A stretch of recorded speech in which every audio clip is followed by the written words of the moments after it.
결벽증이라는 말은 1879년에 알렉산더 헤이먼이 가장 먼저 사용했습니다.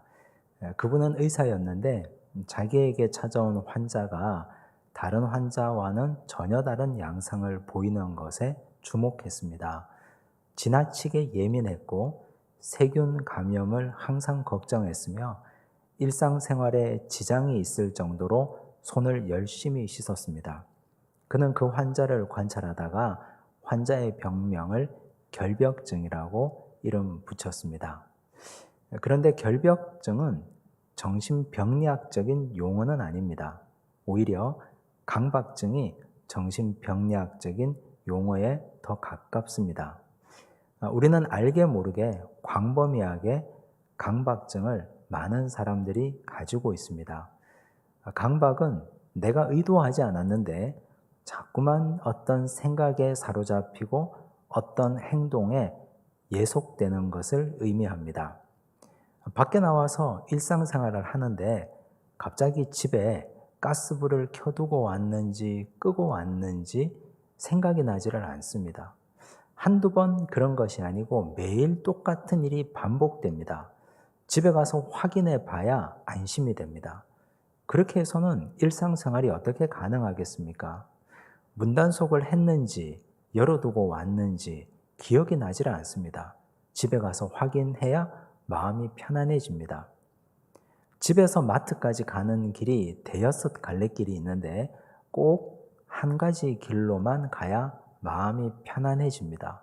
다른 길로 가면 불행한 일이 생길 것 같고 마음이 편치 않습니다. 우린 이걸 강박이라고 부릅니다. 그런데 이런 강박은 믿음 생활을 하는 사람들에게도 폭넓게 들어와 있습니다. 믿음이 좋은 분이 하나님 앞에 믿음을 가지고 간절하게 기도하면 응답받을 것이라고 생각합니다. 그런데 아주 굳센 믿음을 가지고 간절히 기도하는데 기도 응답이 이루어지지를 않습니다. 그런 마음에 강박이 생깁니다. 무엇이 잘못된 것일까? 내가 어디서부터 틀린 것일까? 그래서 사람들은 더 자극적으로 하나님을 만족시키려고 합니다. 전 재산을 바친다든지 힘에 지나치게 시간을 들여서 봉사한다든지. 그런데 이것은 믿음의 강박일 뿐 하나님과 전혀 상관없는 행위들입니다. 하나님은 우리의 연약함, 죄성, 약함을 다 알고 계십니다. 우리가 전 재산을 드리지 않아도 우리에게 삶에 지나치지 않도록 봉사해도 하나님은 우리 삶을 이해하시고 용납하십니다. 하나님은 우리에게 말씀하셨지 않습니까? 겨자씨 하나만한 믿음을 가지고 있어도 이 산을 들어 바다에 던지우라 할 것이라고 말씀하셨습니다. 하나님은 이렇게 우리의 약함과 부족함을 다 알고 헤아리고 이해하십니다. 오늘 읽은 하나님 말씀은 예수님께서 천국을 비유적으로 설명하신 내용입니다. 천국에 대해서도 우리는 편견, 강박, 그리고 결벽을 가지고 있습니다. 오늘 이 말씀을 통해서 우리가 가지고 있는 천국에 대한 개념이 더 넓어지기를 바랍니다. 먼저 24절을 보십시오. 함께 읽습니다.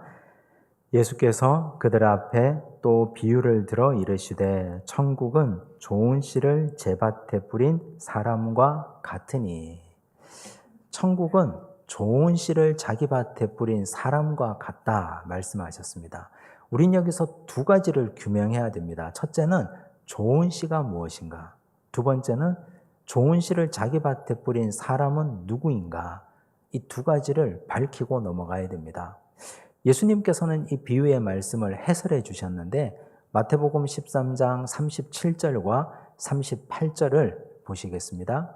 함께 읽습니다. 대답하여 이르시되 좋은 씨를 뿌리는 이는 인자요 밭은 세상이요 좋은 씨는 천국의 아들들이요 가라지는 악한 자의 아들들이요. 좋은 씨는 천국의 아들들이라고 했습니다. 물론 이 좋은 씨를 세상 예수님 밭에 뿌리는 이는 바로 인자 예수 그리스도 자신이라고 말씀하셨습니다. 그래서 종합해서 정리해서 말씀드리면 천국은 곧 예수 그리스도 자신이 됩니다. 그 예수님이 하시는 일은 좋은 씨를 자기 밭에 뿌리는 일입니다. 그런데 우리는 여기서 지금까지 우리가 가지고 왔던 천국에 대한 고정관념이 여지없이 깨어지고 확장되는 경험을 합니다. 지금까지 우리는 천국을 고정된 장소로 생각했습니다. 죽어서 가는 그곳, 이 땅에서 수고하고 이 땅에서 땀 흘리고 피 흘린 이후에 세상을 떠나서 가는 그곳이 천국이라고 생각했습니다. 이 땅에서 눈 감으면 바로 눈 뜨는 그곳이 바로 천국이라고 생각했습니다. 물론 맞는 말씀입니다. 배제된 말씀이 아니고 그건 당연히 그런 말씀입니다. 그런데 주님은 그것만이 천국이 아니라고 말씀하셨습니다. 천국의 개념을 확장시켰는데 천국은 곧 예수 그리스도 자신이라고 말씀하셨습니다. 예수님이 천국이 되신다. 우리는 이런 말을 어떻게 수용해야 되느냐? 여기에는 심각한 우리의 고민이 숨어 있습니다. 예수님이 천국이라면 주님께서 이 땅에서 겪고 경험한 모든 일도 천국의 한 부분이 되어야 됩니다. 그런데 복음서를 보십시오. 사복음서 마태, 마가, 누가, 요한을 보시면 예수님이 이 땅에서 겪으신 대부분의 일은 고난이었습니다. 예수님의 고난을 천국의 일부분으로 수용할 수 있습니까? 예수님이 어떤 고난을 겪었습니까? 대적자들이 많았습니다. 바리새인, 사두개인, 서기관, 율법학자, 대제사장, 그들은 예수님을 십자가에 못 박은 자들입니다. 예수님이 십자가를 향하여 가는 그 길은 참으로 참혹하고 비참하고 힘든 길이었습니다. 채찍에 몸이 맞고 살이 다 뜯겨나가고 뼈가 으스러졌습니다. 예수님은 십자가에서 손과 발에 못이 박힙니다. 허리에 창이 들어왔습니다. 온몸에 물과 피를 다 쏟아내셨습니다. 살점이 다 터져나갔습니다. 그렇게 돌아가셨습니다. 그리고 예수님은 내적인 고난도 많이 겪었습니다. 예수님의 사랑하는 제자들에게 주님은 철저하게 배신당하셨습니다. 이것이 예수님이 당한 고난입니다. 그런데 이 고난을 우리는 천국이라고 수용할 수 있습니까? 간혹 우리는 이런 생각을 하지 않습니까? 지옥 같은 세상이라고. 이 악하고 험한 세상, 이렇게 힘겨운 세상 빨리 하직하고 싶다고. 이제 이 세상 떠나서 저 천국에서 눈 뜨고 싶다고 말하지 않습니까? 그런데 예수님이 천국이라면 주님께서 겪으신 고난도 천국의 일부분인데 과연 우리는 그걸 수용할 수 있는가 하는 문제입니다. 여러분은 예수님을 따르며 어떤 고난을 겪고 계십니까? 주님의 말씀 지키기 위해서 주님 말씀 한 절 한 절 그 말씀 따르고 그 말씀 순종하고 지키기 위해서 겪는 고난은 우리가 지금 이 땅에서 누리는 천국의 한 부분이라는 뜻이 됩니다. 예수님께서는 우리에게 십자가를 지라고 말씀하셨습니다. 사명의 십자가를 우리에게 주셨습니다. 그 십자가 지고 가면서 겪는 고난도 역시 천국의 한 부분이 된다는 뜻입니다. 물론 여기서 고난과 고생은 구별하셔야 됩니다. 고생은 예수님과 아무런 상관없이 내 죄 때문에 일어나는 모든 불행한 일들입니다. 예를 들어 술을 많이 마신 분들은 몸이 불편할 수밖에 없습니다. 건강에 문제가 생길 수밖에 없습니다. 사람마다 만나는 사람마다 거짓말을 일삼으면 인간관계가 꼬이고 얽히고 설킬 수밖에 없습니다. 우린 그걸 고난이라고 부르지 않습니다. 그건 고생입니다. 그것 때문에 일어나는 모든 일은, 내 인생에 일어나는 모든 불행은 고생입니다. 하나님과 아무런 상관이 없습니다. 십자가와도 상관없고 예수님과도 상관없습니다. 이걸 고난이라고 포장해서는 안 됩니다. 진짜 고난은 예수님과 함께 주의 말씀 따르고 십자가 지고 걸어가면서 겪는 일련의 모든 사건들을 우린 고난이라고 부르는 것입니다. 이제 우리가 천국에 대한 시각을 폭을 넓히셔야 됩니다. 믿음의 가정을 이루기 위해서, 남편 한 사람을 전도하기 위해서 얼마나 많은 고난이 필요합니까?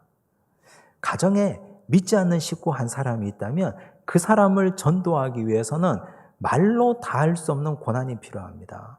믿음을 가진 한 며느리가 믿음이 없는 집에 시집 왔습니다. 시아버지, 시어머니, 남편, 일가친지 아무도 믿지 않습니다. 수십 년 동안 그 집 안에서 며느리로 살아가면서 겪는 고난, 믿음의 절개를 지키면서 그들을 회심시키고 변화시키면서 걸어갔던 오직 한 길, 십자가를 지고 걸어간 그 길을 통해서 한 사람 한 사람씩 전도하고 구원시킨 그 길은 참으로 값진 고난의 길이요 십자가의 길입니다. 그 모든 과정은 다 천국의 한 부분이라는 뜻입니다. 그러므로 오늘 우리가 거룩한 사명을 감당하면서 일어나는 모든 십자가의 길은 천국의 길이라고 해도 무방할 것입니다.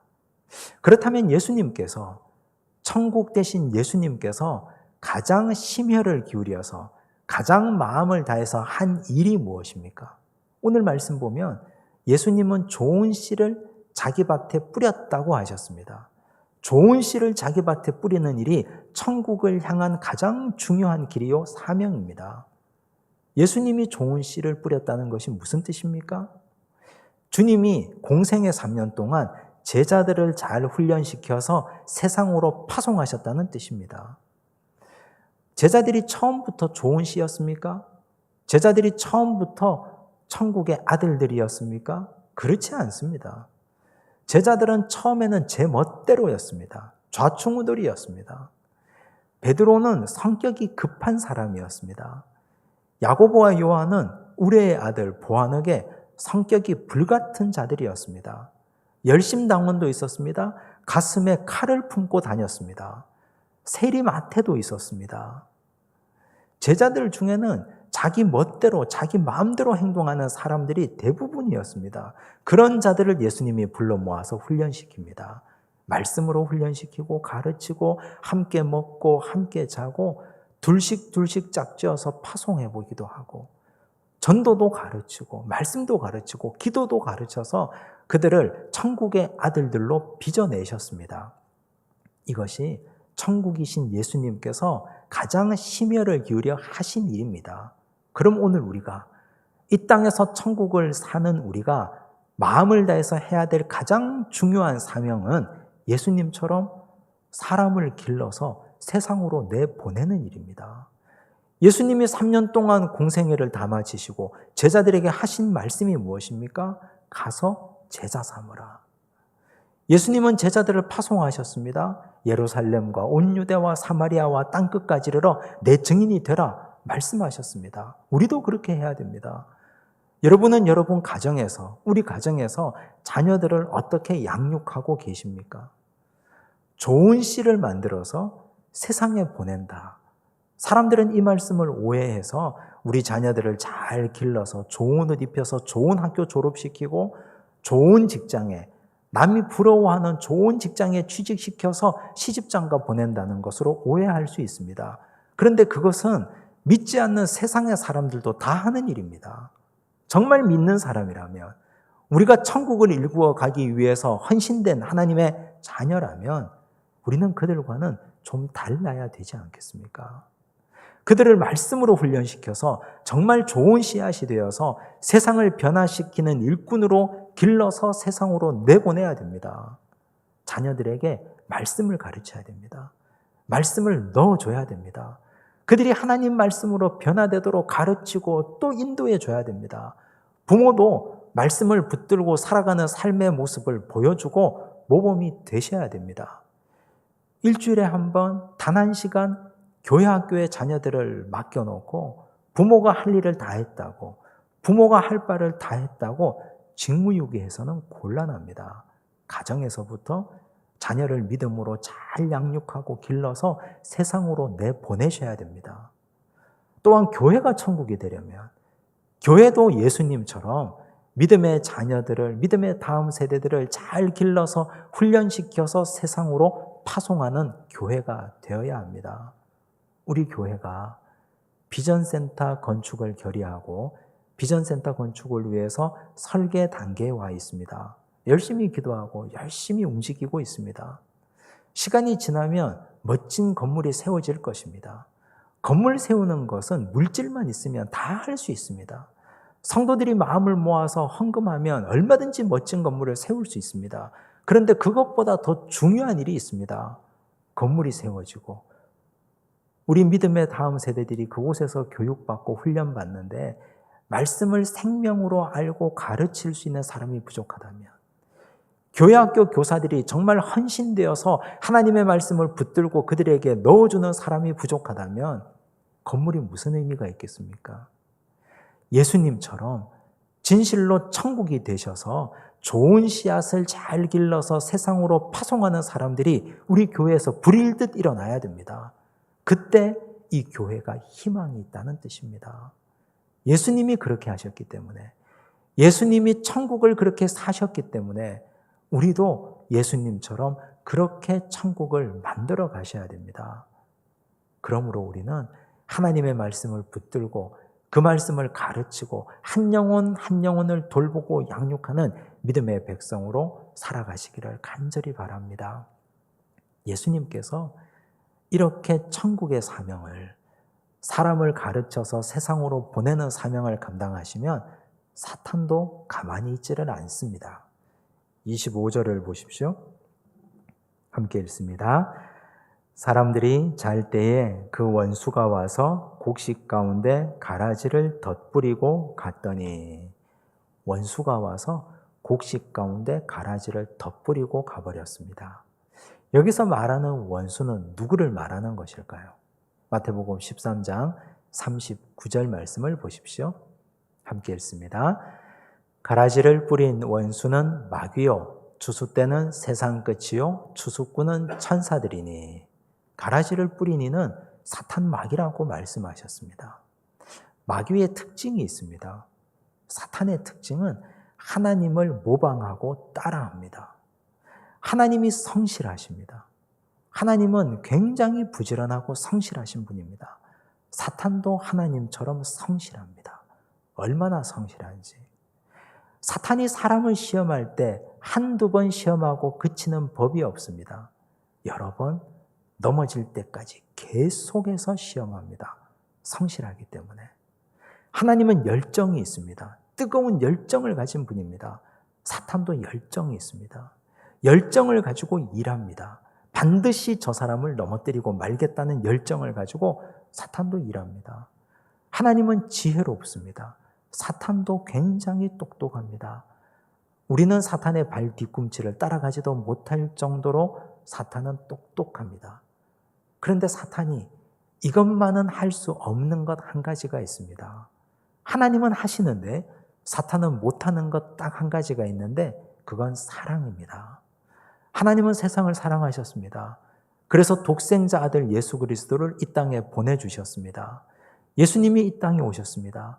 하나님 아버지의 마음을 알고 자신의 목숨을 버려 모든 생명을 구원하셨습니다. 그런데 사탄은 손해보지 않습니다. 사탄은 헌신하거나 희생하거나 대신 죽지 않습니다. 이것 한 가지 빼고 사탄은 하나님을 다 따라합니다. 하나님과 하나님의 아들이 열정을 가지고 성실하게 좋은 씨앗을 만들어서 세상에 뿌렸습니다. 사탄도 하나님이 일할 때 함께 일했습니다. 가라지를 뿌렸습니다.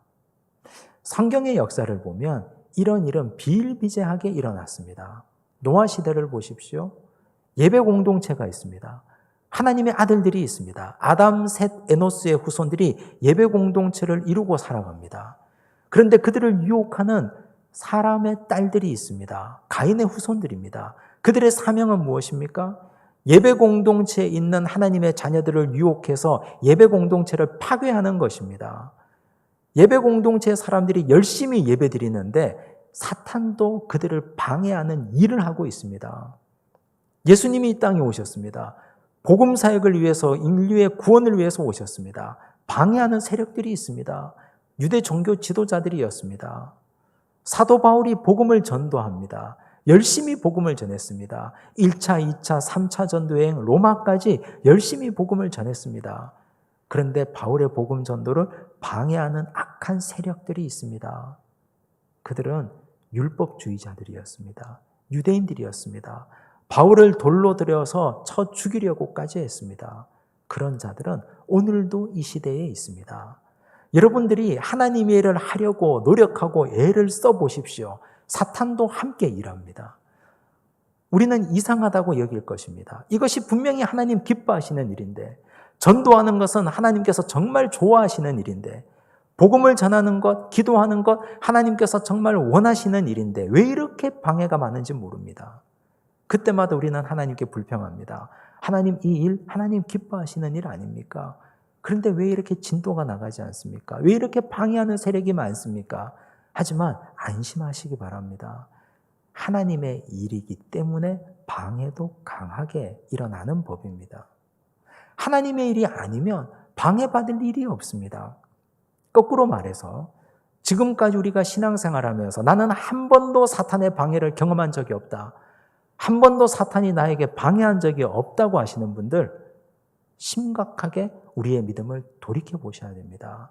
하나님의 일을 하지 않은 것입니다. 자기 일을 한 것입니다.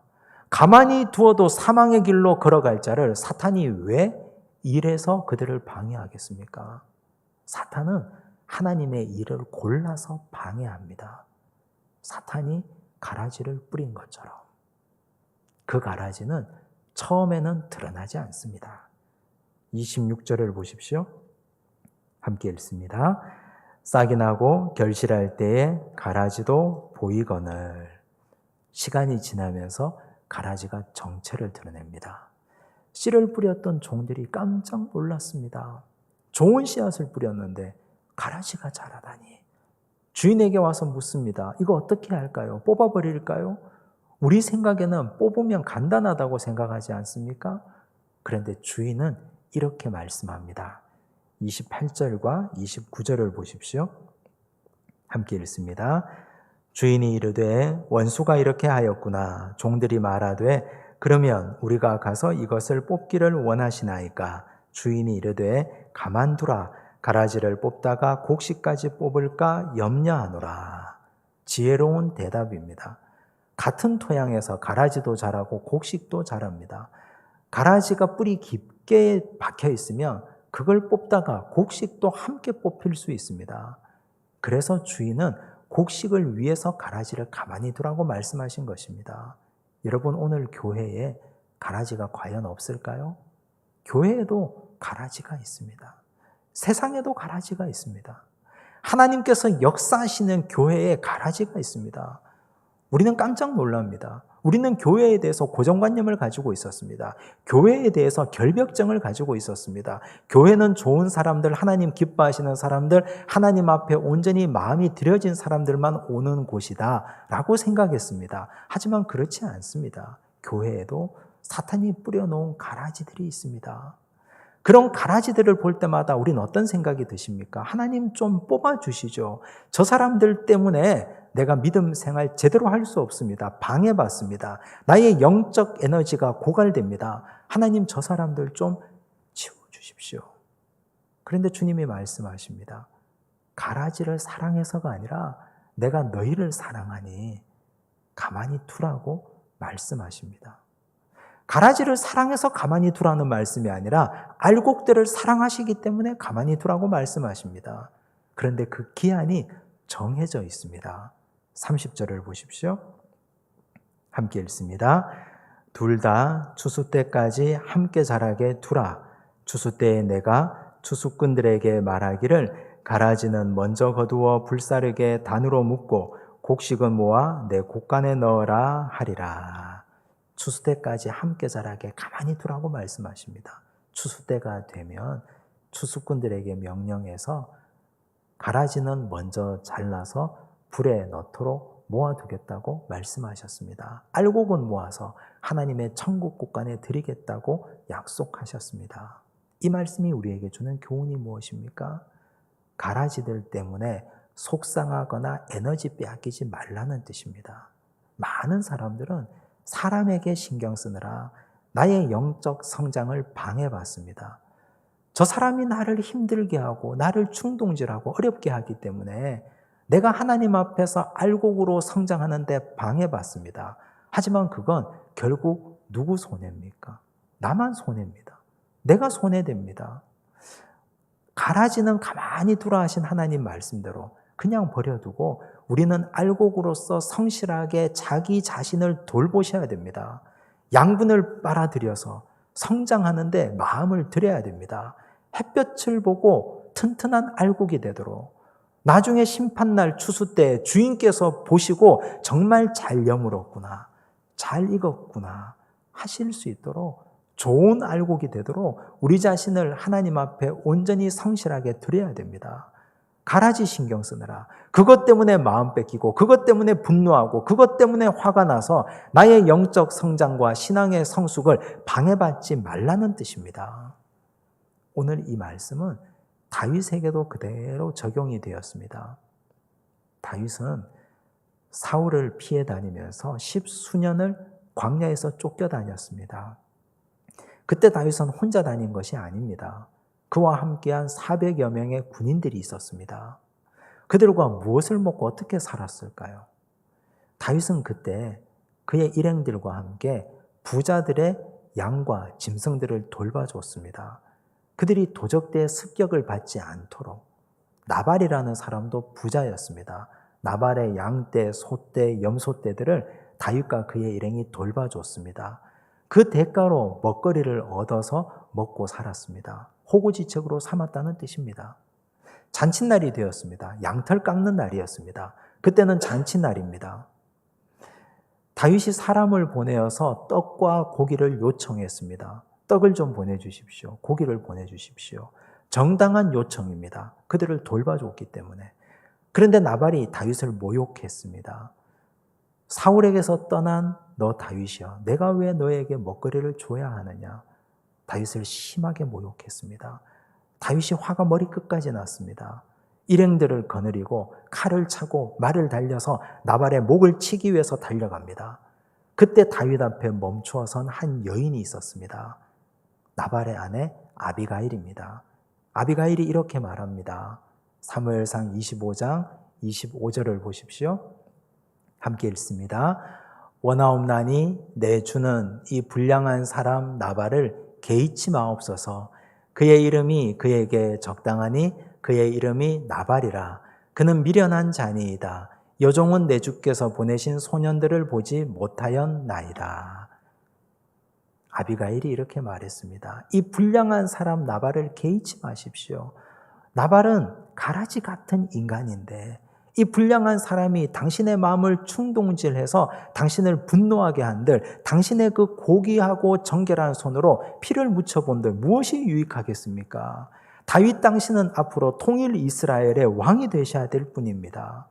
그 아름다운 손에 이 사람의 아무런 느낌 없는 이 피까지 묻혀가며 왜 의미 없는 사륙을 하려고 하십니까? 이 길을 멈추십시오. 개의치 마십시오. 상관치 마십시오. 이 사람은 생각도 하지 마십시오. 이 말을 들은 다윗은 크게 깨달았습니다. 그렇구나. 내가 하나님께서 기뻐하시는 거룩한 하나님의 기름 부은 왕으로서 장차 이 나라의 왕이 되어야 될 사람인데 가라지 같은 미련한 불량한 나발 따위에 내 영혼이 휘둘리다니 그는 그 자리에서 가던 길을 멈추고 다시 하나님 앞에 서게 되었습니다. 오늘 이 말씀이 우리에게 주는 교훈이 무엇입니까?